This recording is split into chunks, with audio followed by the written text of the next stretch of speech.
Sasikanth, senior consultant cosmetic and plastic surgeon. Burns కాకుండా plastic surgery related problems చిన్నపిల్లల్లో ఇంకేముండొచ్చు. జనరల్గా యాక్సిడెంట్స్ అవుతుంటాయి. యాక్సిడెంట్స్ అయినప్పుడు దెబ్బలు తగులుతుంటాయి. చిన్న కట్స్ నుంచి ఒక ఏరియా చర్మం పోవచ్చు. ఒక ఏరియాలో చర్మం ఎంత డీప్గా చర్మం పోతుందంటే ఆ కండ కూడా పోవచ్చు. ఆ కింద ఎముక బయటపడే విధంగా కూడా అది డ్యామేజ్ అవ్వచ్చు. అలాగే వేళ్ళు కట్ అవ్వచ్చు. ఇట్లా రకరకాల డ్యామేజెస్ అవ్వచ్చు అనమాట.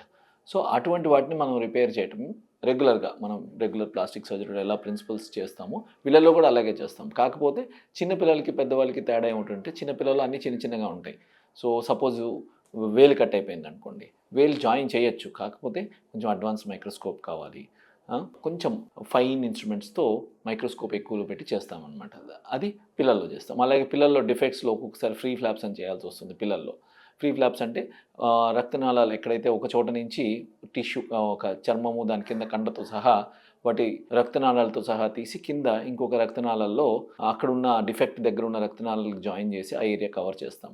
సో అటువంటివి కూడా మనం పిల్లల్లో చేయొచ్చు. కాకపోతే ప్రాబ్లం ఏంటంటే పిల్లల్లో అన్నీ చిన్నగా ఉంటాయి. బ్లడ్ వెజల్స్ కానీ ఏదైనా సరే చిన్నగా ఉంటాయి. సో మనం ఎక్కువ మైక్రోస్కోప్ హై పవర్ మైక్రోస్కోప్లో పెట్టి మైక్రోస్కోప్ యూస్ చేసి మనము ఇలా చిన్నపిల్లల్లో ప్లాస్టిక్ సర్జరీ చేయొచ్చు.